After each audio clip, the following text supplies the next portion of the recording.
네, 세 번째 시간에는 나에게 맞는 자기 개발 방법에 대해서 들어보도록 하겠습니다. 네, 안녕하세요. 안녕하세요. 제가 지난 시간에 이번에는 자기계발법을 알려드린다고 했는데요. 우리가 자기계발이라는 말 정말 많이 하잖아요. 그래서 제가 사전에서 한번 뜻을 찾아봤어요. 네. 그랬더니 잠재하는 자기의 슬기나 재능, 사상 따위를 일깨워 주는 것 이렇게 나왔더라고요. 사실 네. 이 사전적 의미는 처음 네. 들어보는 것 같아요. 네. 이거를 좀 풀어서 얘기를 해보면 전혀 새로운 분야가 아니라 내가 좀 할 수 있는 것, 내가 재미있어 하는 것, 내가 관심 있는 것 이런 것들을 조금 더 개발해 나가고 배우고 한번 도전해보고 이런 게 결국에 자기 개발이라고 할 수 있는데요. 자기 개발을 할 때 중요한 건 목표를 설정하는 거예요. 목표를 세울 때 좀 실현 가능한 목표를 세우셔야 돼요. 제가 지난주에 좀 목표 설정하는 법 이번에 알려드린다고 네네. 말씀을 드렸었는데 뭐 예를 들면은요. 내가 어떤 자격증을 따고 싶어요. 근데 그 자격증이 취득하기가 너무 어려운 거예요. 근데 무조건 나는 한 번에 합격할 거라든가 나는 6개월 안에 합격할 거야. 이렇게 하면 실패를 할 수 있잖아요.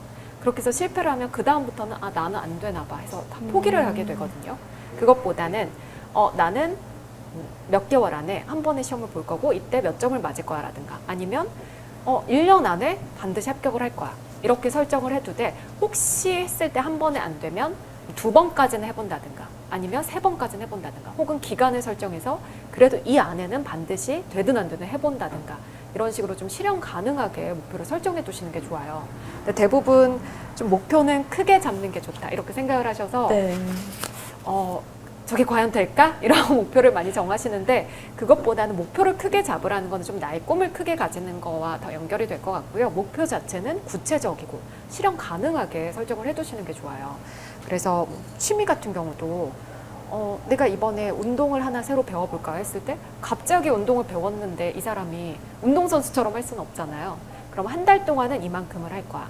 다음 달에는 이 정도 진도를 나갈 거야. 이런 식으로 목표를 세워주시는 게 좋고요. 요즘은 그림을 그리시거나 아니면 뭐 도예나 그런 공예 같은 거 도전하시는 분들 많잖아요. 네. 그럴 때도 뭐 예를 들면 내가 한 달 안에 작품 하나를 완성해 볼 거야. 3개월 후에는 내가 뭐 한 2개 정도의 작품을 그려볼 거야. 1년 후에는 전시회 출품을 해볼 거야. 뭐 그 다음에는 개인전을 열어볼 거야. 이런 식으로 좀 점진적으로 목표를 설정을 하시는 거예요. 근데 그 점진적인 과정에서는 당연히 목표를 이루어 가셔야 되겠죠. 그럼 실현 가능한 구체적인 목표를 설정하는 그렇죠. 게 중요한 건가요? 네. 근데 우리가 생각했던 것만큼 안 될 때도 네. 그렇잖아요. 그때는 목표를 다시 한번 검토를 해보시는 거예요. 그래서 내가 예를 들면 할 수 있는데 안 한 건지 혹은 노력을 했는데 이게 좀 미처 안 된 건지를 보셔야 되고요. 할 수 있는데 안 한 거라면 사실 그 분야에 흥미가 없으신 거일 수도 있어요. 안 맞는 걸 수도 있거든요. 그럴 때는 좀 다른 거에 도전해 보신다든가 아니면 조금 더 목표를 좀 작게 잡아서 작은 성취부터 하시는 게 좋고요. 노력했는데 안 되는 거 역시 어쨌든 내가 노력은 한 거잖아요. 그러면 그거에 대해서 좀 일단 성과를 인정을 하시고 그럼 이번에는 이 정도로 해서 이 정도만 일단 해볼까 하고 목표를 다시 수정을 하시는 거예요. 그렇게 해서 하면 좀 성취가 많이 되기 때문에 자신감도 생기고 조금 더 성취도가 올라가면서 더 많은 목표를 이루실 수 있고요. 저는 이거를 좀 다 적어보시라고 말씀을 드려요. 휴대전화 메모장도 좋고 블로그나 SNS도 좋아요. 이왕이면 하루에 1개씩 적으면 더 좋기 때문에 제가 일일 일적이라고 이렇게 목표를 하루에 하나씩이요? 네. 근데 목표만 적으면 안 돼요. 그리고 목표가 하루에 하나씩 생기지가 않아요. 그래서 어떤 목표를 일단 설정을 하시고 내가 그거를 어떻게 이룰 건지에 대한 계획 그리고 어떻게 하고 있는지에 대한 계획 그 다음에 혹시 이룬 건 어떤 거고 부족했던 건 어떤 건지 이런 거를 다 적어 두시는 건데요. 이왕이면 이 적어 두신 걸 여러 사람에게 공개하시면 더 좋아요. 선포하는 건가요? 그렇죠. 왜냐하면 공개를 해서 사람들이 보면 왠지 내가 말만 앞서는 사람에게는 싫을 수도 있고 네. 실패한 사람처럼 보이기 싫기 때문에 어떻게든 목표를 이루려고 하실 거거든요. 그리고 생각보다 가까운 곳에 나를 도와줄 수 있는 사람들도 꽤 많아요. 그렇게 해서 좀 적어두시면 일단 생각이 안 나거나 뭔가 좀 동기부여 이런 게 잘 안 될 때 그걸 보시면서 좀 동기부여도 될 수 있고 그때마다 목표도 수정하실 수 있고 유용한 정보도 얻으실 수가 있어요. 저의 경우에는 목표라기보다 저는 제가 교육과 관련된 프로그램을 한 9년 정도 진행을 했었거든요. 근데 제가 전혀 모르는 분야니까 공부를 해야겠는 거예요. 그렇게 해서 공부를 하다 보니까 이왕이면 이거 관련된 자격증을 좀 땄으면 좋겠다는 생각이 들더라고요. 그래서 그거에 대해서 혹시 아는 분이 있는지 좀 SNS에다가 물어봤어요. 진짜 많이 알려주시더라고요. 그 중에서 저한테 맞는 걸 찾아서 자격증 공부를 시작했는데 제가 공부를 그렇게 좋아하지 않거든요. 그래서 그냥 내가 자격증 따야지 하면 안 할 것 같은 거예요. 그거를 언제까지 시험을 보고 어떻게 하겠다라고 해놨어요. 근데 진짜 이거 못하면 좀 창피할 것 같더라고요. 그래서 열심히 진짜 공부를 했고요. 그래서 2개의 자격증을 취득을 했어요. 근데 그렇게 하면서 이렇게 하니까 내가 좀 학생들을 가르쳐 봐야겠다. 이런 생각도 하게 됐고, 그러면 스피치도 배우고 이미지 메이킹도 배워볼까? 뭐 이런 것도 배워볼까? 해서 하나하나씩 또 배우고 그런 것들을 다 적어놨어요. 그렇게 했더니 일단 제가 본업이 방송인이잖아요. 관련된 방송에서 섭외가 들어왔고요. 관련 분야로 강의도 할 수 있게 됐고, 그것과 관련해서 제가 이렇게 좀 학생들을 가르칠 수도 있게 됐고, 저의 또 새로운 직업이 생기더라고요. 그렇게 해서 5개의 직업이 그렇죠. 생기신 건가요? 네. 글쓰기도 제가 관심은 있고 뭐 학교 다닐 때 조금 쓸 줄 안다였지 배운 적이 없었거든요. 근데 글쓰기도 나한테 맞는 게 어떤 건지 모르잖아요. 그래서 물어봤더니 이러이런 글쓰기를 배워보면 좋을 거야 해서 거기 가서 배우고, 그렇게 하다 보니까 이제 기회가 와서 책도 내게 되고 칼럼도 쓰게 됐어요. 그래서 이런 식으로 좀 사람들에게 공개를 하면 정보를 일단 많이 얻을 수 있고, 그걸 통해서 또 내가 목표도 조금 더 빨리 쉽게 이룰 수 있게 되는 거죠. 그래서 일단 좀 잘 적어 두시고 그거에 대해서 공개를 하시고. 일일 일적 공개. 그렇죠. 그리고 그 목표를 잘 이루셨으면 일단 좀 칭찬을 해주시고요. 스스로에 대해서. 혹시 못 이뤘다고 해서 나 왜 이것도 못하지? 라고 자책하지 않으셔도 되는 게, 보통 이런 소소한 목표들은 굳이 안 이루어도 되는 것들이 많아요. 그래서 그거 하나 못했다고 자책하기보다는 목표를 좀 수정한다거나, 아니면 이거는 내가 잘 못했지만 다른 걸 또 해봐야지, 이렇게 동기부여를 하시는 것도 많이 좀 도움이 되실 것 같아요. 그 다음에 요즘 세상에서 중요한 게 인맥 관리잖아요. 네. 요즘은 오프라인뿐만이 아니라 정말 온라인상에서도 많은 사람들을 만나게 되고 소통을 하게 돼요.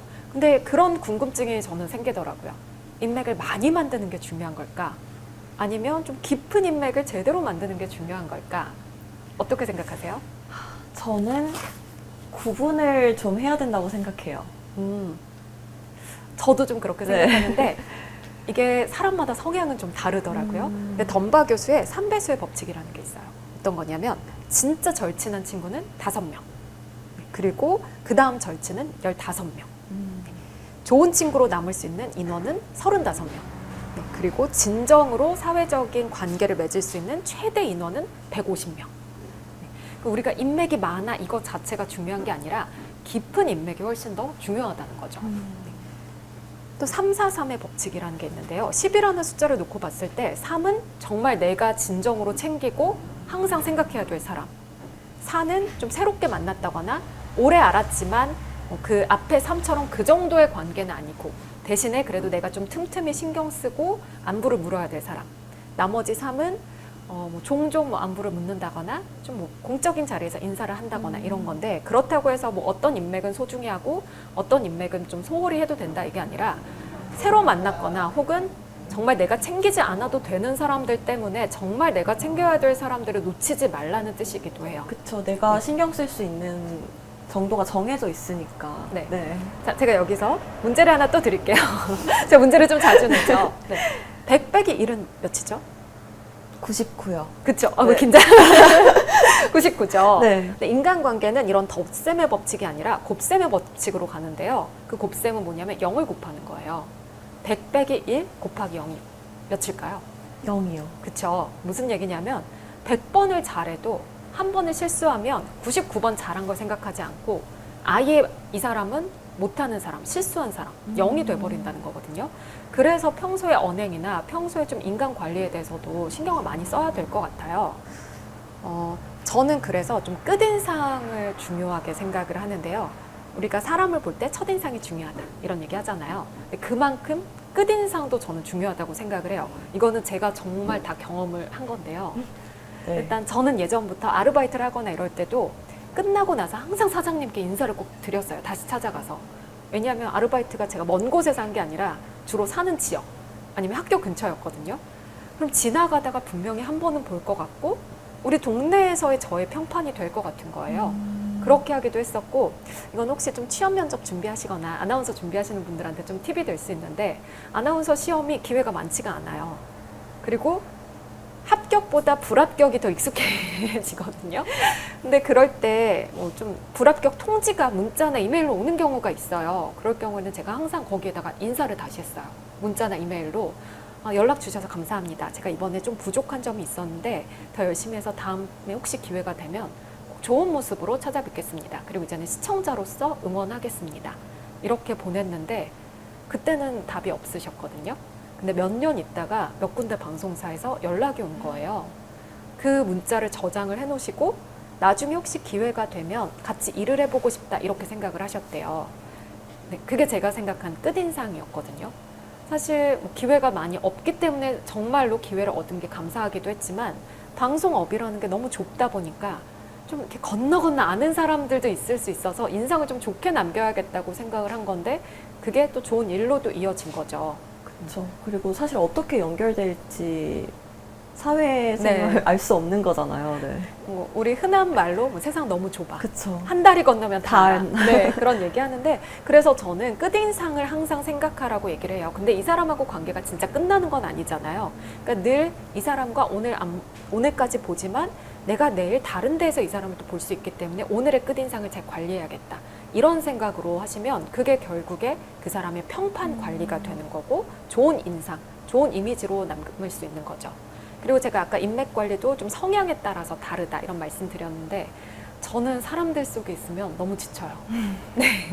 그래서 저는 많은 사람들을 만나기보다는 좀 소수의 사람과 깊은 관계를 맺고 그렇다고 해서 사람들을 안 만날 순 없잖아요. 그래서 그게 좀 힘들다 싶을 때는 일주일에 하루 정도는 좀 저만의 시간을 갖는다든가 이렇게 좀 유지를 해요. 근데 어떤 친구들, 어떤 사람들 보면 사람들이 많아야지 좀 에너지를 얻는 사람들이 있어요.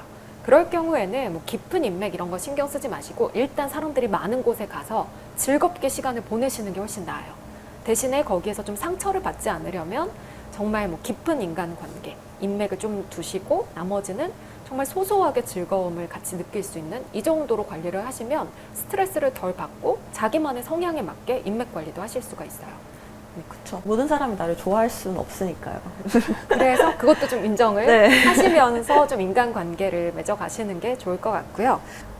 제가 이런 식으로 좀 끝인상이나 이런 걸 말씀을 드린 이유는 결국에 평소에 나의 언행, 평소에 나의 좀 이미지 이런 것들이 그 사람의 전체적인 이미지가 될 수도 있고 저 사람은 참 호감이가 혹은 저 사람은 자기 관리와 자기 개발을 정말 잘하는 사람이야 이렇게 보일 수 있기 때문에 목표를 설정하고 하나씩 이어가는 것도 좋지만 그 과정에서의 인간관계라든가 좀 평판이라든가 이런 것까지 신경을 쓰시면 훨씬 더 자기 개발을 쉽게 그리고 또 목표도 잘 이루실 수 있을 것 같습니다. 실제로 제가 취업 면접 준비생들 시험을 보게 할 때 저처럼 그런 방법을 쓰게 하거든요. 좀 인사를 잘한다든가 아니면 시험장에서 나오기 전에 문을 끝까지 이렇게 좀 기다렸다가 닫아준다든가 의자를 잘 정리한다든가 이렇게 해서 실제로 조금 그 정도까지는 안 되는데 합격을 한 친구들이 있었고요. 또 한 명의 미스코리아 진이었던 제자가 이렇게 테이블 면접이라는 게 있어요. 미스코리아에는 심사위원하고 1대1로 한 테이블당 뭐 1분에서 2분 면접을 보는 건데 그 다음 테이블로 옮길 때 다른 친구가 앉기 좋게 의자를 정리해주고 간 거예요. 그렇게 하니까 이 친구의 이미지가 좋아져서 인성이 좋다 이 친구는. 진짜 그런 사소한 행동들이 그럼요. 네. 그리고 저 친구는 처음 보는 사람뿐만이 아니라 다른 사람에게도 저렇게 잘할 것 같다라는 생각에 좀 점수가 많이 올라가지 않았을까라는 생각을 했어요. 그래서 지역에서도 진이 됐고 최종 한국대회에서도 진이 됐거든요. 이런 좀 끝인상까지 관리하는 것 이런 부분도 중요할 거고요. 반대 사례도 있어요. 정말 안에서 취업 면접을 다 잘 봐놓고 뭔가 좀 압박 면접 이런 게 힘들었나 봐요. 나오면서 버스에 타서 친구랑 통화를 했는데 좀 안 좋은 이야기들을 한 거예요. 근데 그 버스 안에 그날 면접을 보셨던 면접관이 계셨던 거죠. 그래서 오늘 수고했어요 라고 인사를 하시는데 당연히 그 친구는 표정이 굳었겠죠. 뭐 그것 때문인지는 모르겠지만 저는 좀 많이 영향을 줬을 거라고 생각했고 그 친구가 그 회사에 불합격을 했어요. 그만큼 사람이 첫인상만큼이나 끝인상도 중요한 거거든요. 그 친구는 분명히 그 회사라는 목표를 향해서 열심히 했을 거고 관리도 많이 했고 했을 텐데 결국에 아무리 그 99만큼을 잘해도 한 번의 그 언행의 실수 때문에 0이 돼버린 경우예요. 그래서 이런 것들을 좀 평소에도 신경을 쓰시고요. 이게요, 처음 보는 사람에게도 중요하지만, 혹은 뭐 시험장이나 이런 데도 중요하지만, 내가 친구들을 만날 때, 내 일상 생활 속에서 그런 부분에서도 굉장히 중요하다고 생각을 하거든요. 저도 가끔 너무 친하니까 이해해 주겠지 하고 좀 상처가 되는 말을 한다든가, 혹은 내가 이렇게 행동을 해도 받아주겠지 이런 생각을 할 때가 있는데, 그렇게 하면 정말 내 편을 들어줄 좋은 친구들을 잃게 되는 거죠. 그리고 그 친구들이 분명히 제 주변 사람들과도 연결돼 있을 테니까 저의 평판은 안 좋아질 수밖에 없거든요. 또 이렇게 뭐 오프라인상에서 그런 것도 있지만, 요즘은 SNS에 글 같은 거 하나 잘못 올렸다가 그쵸. 굉장히 비난의 대상이 되는 경우가 있어요. 그래서 SNS에 글을 올릴 때에도 이런 표현을 쓰는 게 맞을지, 내가 이런 감정을 표출하는 게 맞을지, 그런 것도 한 번쯤은 고민을 하고 좀 신중하게 올리는 게 그 사람의 평판에 도움이 될 거라고 생각하고요. 특히 요즘은 취업 면접을 할 때 그런 SNS 주소를 써야 되는 경우도 있거든요. 그런 걸로 그 사람의 평소 생활을 보는 경우도 있어요. 그리고 굳이 적지 않아도 검색이 잘 되는 그쵸. 시대잖아요. 이름만 치면 다 나오는. 그렇죠. 네. 그래서 그런 부분까지 신경을 써서 나는 좀 이런 이미지로 보이고 싶다는 거를 좀 활용을 하시고, 그거를 통해서 좀 평판을 어떻게 좋게 만들지, 이런 거를 하시는 게 저는 자기 개발에서 굉장히 중요한 요소라고 생각을 해요. 맞아요. 근데 이렇게 목표를 설정하고 이러면 좀 뭔가 좋은 생각을 해야 되고, 좀 기도 같은 것도 많이 하시잖아요. 그것도 내 방법이 있거든요. 그래서 그 방법을 다음 시간에 알려드리려고 합니다. 네, 감사합니다. 네. 이번 시간에도 로디커피에서 함께 하셨는데요. 다음 시간 마지막 수업에 가장 중요한 내용들이 있으니까요. 많은 기대해 주시기 바랍니다.